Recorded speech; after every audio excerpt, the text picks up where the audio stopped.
E aí galera, beleza? Aqui é o Bruno Castro e esse é mais um vídeo do setor 2814. E no vídeo de hoje vamos retomar nossa série sobre os bastidores da DC Comics. Nós falamos aqui na parte 1 sobre a Era de Pedra, contando a história desde o surgimento do papel até o nascimento dos quadrinhos, e no final contamos o nascimento da DC no ano de 35. A DC foi fundada pelo Major Malcolm e no começo de 38, por problemas financeiros, ele vende suas ações para o Harry Donenfeld e o Jack Lebowski. Lembrando que nessa série vamos contar os acontecimentos ano a ano da DC até chegar aos dias de hoje. E vamos começar pelo ano de 38 justamente com o divisor de águas. O nascimento da Era de Ouro veio justamente com o Superman, né? Na verdade ele apareceu no quarto título da DC, a Action Comics número 1, em junho desse mesmo ano. Na verdade, Superman foi produzido, feito nas mãos do Jerry Siegel e do Joe Shuster, que finalmente conseguiram vender essa ideia. Na parte 1 nós contamos, né, que eles tentaram vender para várias editoras, e eles conseguiram chegar a DC graças ao editor Sheldon Mayer, né, que indicou a DC para produzir esse título.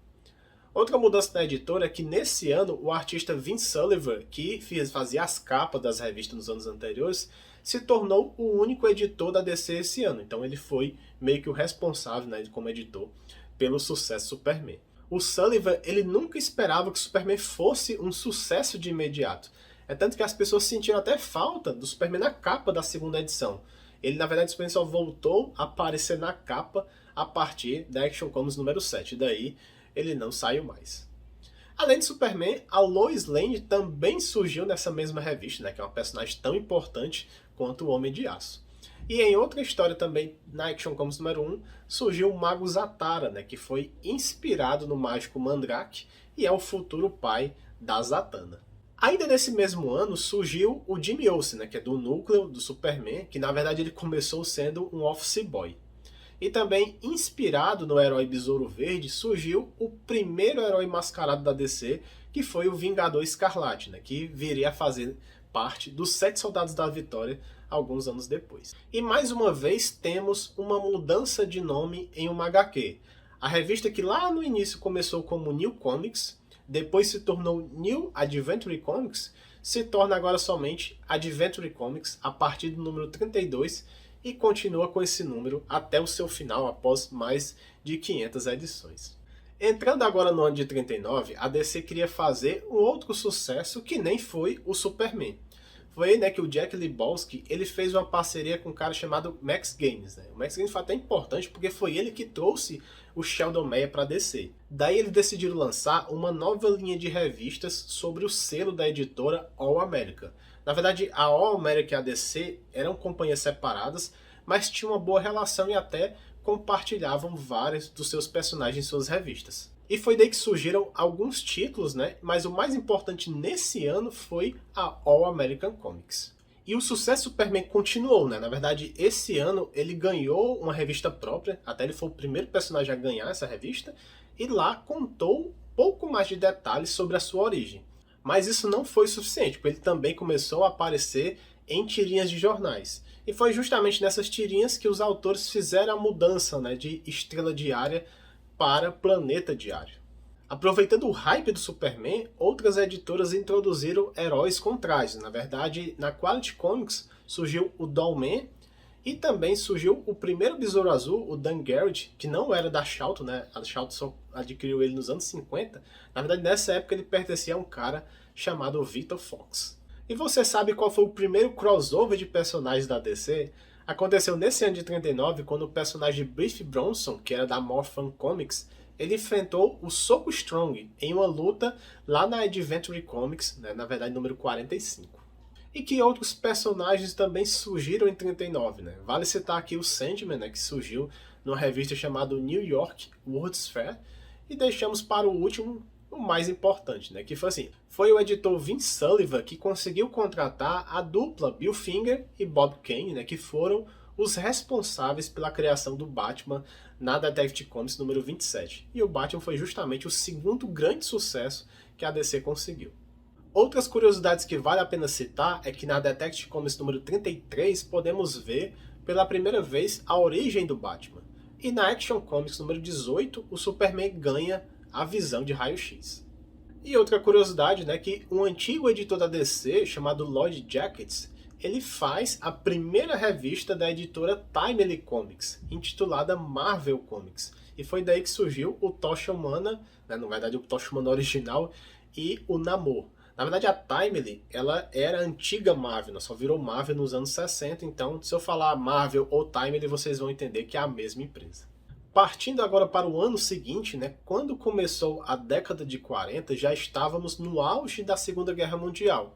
E também com a descoberta da energia atômica, o mundo estava meio inquieto com as ameaças, né, de destruição de cidades inteiras. A cultura pop era meio que uma válvula de escape para isso tudo, né? Foi até produziram vários filmes onde o Hitler é derrotado, pessoas consumiam cada vez mais os programas de rádio, jornais e também os quadrinhos, né, que popularizou muito nessa época.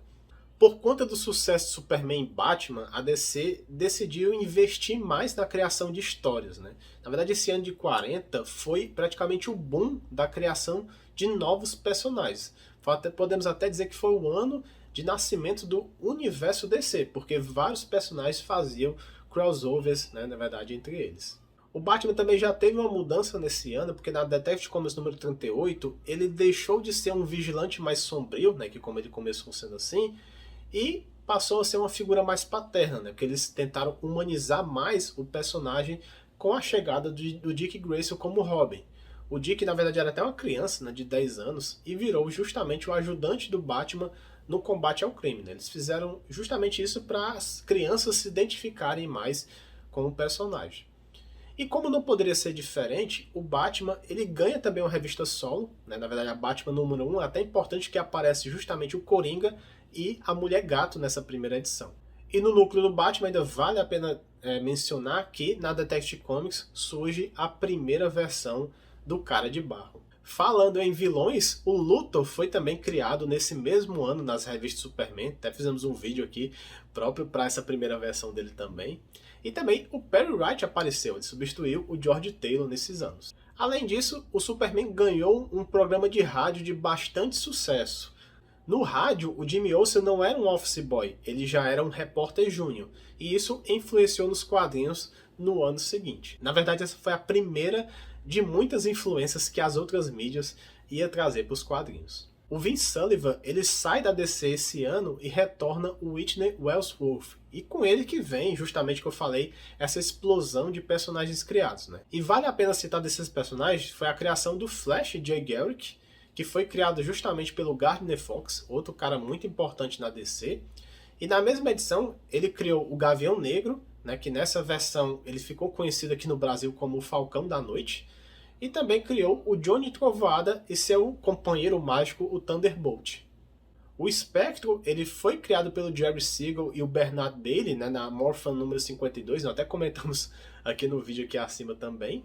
E ele era um detetive sobrenatural e um dos personagens mais poderosos do universo DC. E 3 edições à frente, na Morphin Comics, foi criado o Senhor Destino. Também foram criados o Lanterna Verde Alan Scott e o Átomo, né, que é um lutador de boxe diferente do que conhecemos hoje em dia, outra versão. E outro personagem que vale a pena citar seria a criação do Rex Tyler, né, o Homem-Hora também. E todos esses personagens que eu citei agora, eles fizeram parte da Sociedade da Justiça da América. Também nasceu nesse ano na revista All Star Comics. Ah, e eu não posso deixar de esquecer que também nesse ano de 40 surgiu a primeira paródia de uma heroína, que seria a cozinheira Ma Hankel, né, que se tornou a Tornado Vermelho original. E recentemente até retornou aos quadrinhos, né, então vale a pena conferir também. Falando um pouco das concorrentes, na verdade a editora Fawcett ela trouxe na edição número 2 da revista Wiz Comics o seu próprio rival de Superman, né, que foi o Capitão Marvel. E um fato até interessante é que a edição número 1 da Wiz Comics nunca foi colocada à venda. Já na Quality Comics, eles criaram também um símbolo de nacionalismo americano, né, para contrabalancear o Superman, que foi o Tio Sam, né, que seria o primeiro dos vindouros combatentes da liberdade. E também a Quality criou um velocista, né, para rivalizar com o Flash, e lá nasceu o Quicksilver, né, que depois, né, ia ser reformulado na DC e viraria o Max Mercúrio. E por fim, nesse ano, a DC inseriu em suas revistas a logo DC Publications na Action Comics número 23. Já no ano de 41, com a expansão constante da DC, surgiram cada vez mais revistas na editora. Um cara muito importante nesse ano foi o Mort Heisinger, que veio das revistas Pulp. Ele se juntou nesse ano na editora e rapidamente começou a criar vários personagens de sucesso. Vale destacar aqui o Johnny Quick, né, que também era outro velocista, o Aquaman e o Arqueiro Verde e o Speed, né? Todos vieram na revista More Fun Comics. Vale destacar também o Vigilante, que foi criado, o Cavaleiro Andante, e o Sideral e seu ajudante, o Faixa, né? E todos esses quatro, juntamente com o Arqueiro Verde, o Speed e o Vingador Escarlate lá atrás, fizeram nascer também no mesmo ano os 7 Soldados da Vitória. E além deles, foram criados também o Starman e o Doutor Meia-Noite, que ambos também nesse ano ingressaram à Sociedade da Justiça da América. Na parte dos vilões, vale destacar aqui a criação tanto do Pinguim como do Espantalho, né, que seriam os vilões lá do Batman. As outras editoras, elas se sentiram cada vez também mais pressionadas a criar mais personagens. Na Quality surgiram alguns personagens importantes, né? Na verdade, vale destacar o Homem Borracha, o Firebrand, né, que você pode chamar ou Primeiro Flamejante ou Labareda, e 2 membros dos Combatentes da Liberdade, né, a primeira Lady Fantasma e o Bomba Humana. Antes que eu esqueça, além disso, a Quality também criou os Black Hawks, né, ou os Falcões Negros, como preferir, e também a Miss América lá na revista Military Comics. Já no lado da Fawcett, eles criaram o Capitão Marvel Jr. e também nesse mesmo ano a DC enviou um aviso judicial, né, para a Fawcett para parar de publicar o Capitão Marvel, porque a DC considerava ele como sendo uma cópia do Superman e até essa briga demorar décadas para se resolver, né? E é tanto assim, existiam várias cópias do Superman, mas como o Capitão Marvel foi um personagem que fez bastante sucesso, então foi por isso que a DC foi atrás somente dele. Já no lado da Marvel, o Jack Kirby e o Joe Simon, eles criaram o Capitão América, né, que seria um herói bastante importante também, que explodiu em popularidade por lá. Só lembrando que a DC tinha esses 2 selos, né, a DC Publication e a All American. E assim, o Superman e o Batman, que eram da DC Publications, eles não participavam da Sociedade da Justiça. Então a DC decidiu criar uma revista, né, para esses 2 personagens, as aventuras crossovers entre eles, e foi daí que surgiu a World's Finest, ou Melhores do Mundo, aqui no Brasil. Outra curiosidade é que o Sandman ele abandonou a máscara de gás que ele usava, né, e também o chapéu, e criou também um outro uniforme desse ano. E saindo um pouquinho dos quadrinhos e indo para as outras mídias, a Paramount estreia o primeiro episódio do desenho do Superman dos irmãos Fletcher, né? Nós já fizemos um vídeo aqui totalmente especial sobre essa animação, contando todas as histórias lá dessa indústria, até as dificuldades para a produção desse desenho. Então vale a pena também conferir. E no final do ano de 41, né, na verdade na nossa vida real, teve o ataque japonês em Pearl Harbor, que levou os Estados Unidos para a Segunda Guerra Mundial. E foi daí que as pessoas não queriam mais histórias com cientistas malucos, nessas coisas assim, que eram basicamente os vilões daquela época. E então os heróis da DC partiram justamente para a guerra. Até as histórias começaram a mudar, né, e tem esse molde também focando um pouco na guerra. Em 42, né, com a chegada do psicólogo William Moulton Marston, tivemos a criação da Mulher Maravilha, que foi a primeira heroína da DC a fazer um enorme sucesso. Primeiro, ela apareceu em uma história curta na revista All Star Comics número 8 e depois surgiu com mais detalhes na Sensation Comics número 1. Nessa mesma revista da Sensation foram criados também mais 2 personagens importantes, né, que foi o Senhor Incrível e o Pantera.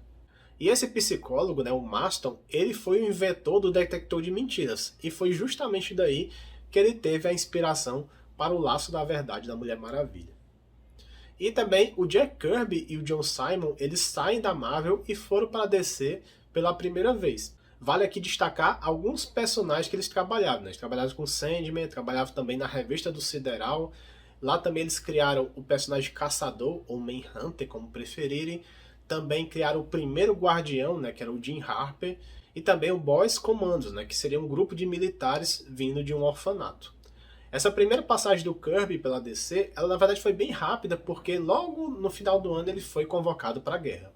É até interessante que em 2010, em uma entrevista com Paul Levitz, ele até comparou, né, que o Jack Kirby e o John Simon eram uma dupla tão importante, né, que se comparava até ao Jerry Siegel e Joe Shuster, né, os criadores do Superman, pela criatividade que eles tinham, a importância também, a qualidade também.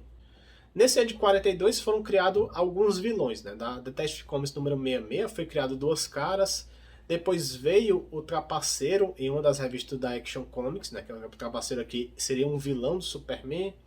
Depois veio a primeira versão do Boneco de Pano, que nessa versão é vilão do Flash.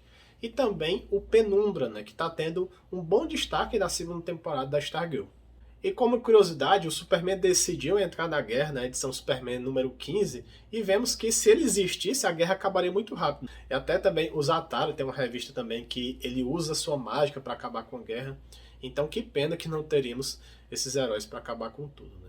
No lado da Fawcett, o Billy Batson, né, o Capitão Marvel, ele descobre que ele tem uma irmã gêmea, né, na revista Capitão Marvel Adventures número 18, e daí que surge a Mary Marvel, que depois até inicia suas aventuras solos na revista WoW Comics número 9. Apesar de serem aliados, né, como resposta ao World's Finest, a All American criou uma revista chamada Comic Cavalgate, que sempre tinha na capa Mulher Maravilha, Flash e Lanterna Verde, né, interagindo, mas dentro das histórias eram histórias solos de cada um deles, então tinha crossover entre esses personagens. E para finalizar essa parte 1, né, da Era de Ouro, vamos terminar no ano de 43. Por conta da guerra, houve uma redução da disponibilidade de papel, e com isso, várias histórias tiveram quantidade de páginas reduzidas. Consequentemente, os personagens menos populares acabaram sofrendo, né? Então teve algumas histórias que foram canceladas. No caso, histórias do Sandman, o do Senhor Destino, não apareceram mais. Até a própria Adventure Comics ela teve um período de publicação reduzido por conta desse problema do papel. Nesse ano, outro escritor também teve que ir para a guerra, né, que foi justamente o Jerry Siegel, fazendo com que outras pessoas assumissem o título do Superman, e com isso até os personagens teve algumas mudanças, mas principalmente no programa de rádio. Né? Lá eles criaram a Kryptonita, fizeram também até uma exploração de como era a vida em Krypton, também falaram que Superman desenvolveu seus poderes na adolescência em Smallville, então toda essa parte veio primeiro no rádio. Um outro personagem bem importante criado foi o Alfred, né, que viria a ser o mordomo do Batman, né, na mansão Wayne, e até ele tentava descobrir a identidade secreta do Batman porque ele tinha habilidade de detetive. Falando em Batman, né, ele e o Robin também saíram somente das HQs e foram parar nos jornais seguindo o mesmo rumo do Superman. E a popularidade do Batman também era grande, que ele chegou até também ter uma série de teatro, né, dividida em 15 capítulos. Até também contamos nisso aí lá no vídeo da animação do Superman, que era para ser uma animação, não deu certo e virou esse live action. Né? E outros vilões importantes também surgiram nesse ano. Né? O Homem-Brinquedo, vilão do Superman, teve também o Dr. Psycho e a Cheetah, ambos vilões da Mulher Maravilha. E outra curiosidade bem legal é que na revista Lanterna Verde número 9, o Alan Scott falou pela primeira vez o juramento clássico do Lanterna Verde, né? No dia mais claro, na noite mais densa, e assim por diante. Bom pessoal, então é isso. Se você gostou desse vídeo, deixa o like, se inscreve no canal se não é inscrito, comenta aqui que curiosidades vocês já sabiam, o que é que vocês não sabiam sobre a Era de Ouro, né? Se vocês estão gostando, que assim, vai chegar um momento que vai ser muita informação no mesmo ano, vai ter que tentar reduzir o número de anos para os vídeos, né? Então é isso, até a próxima semana e valeu!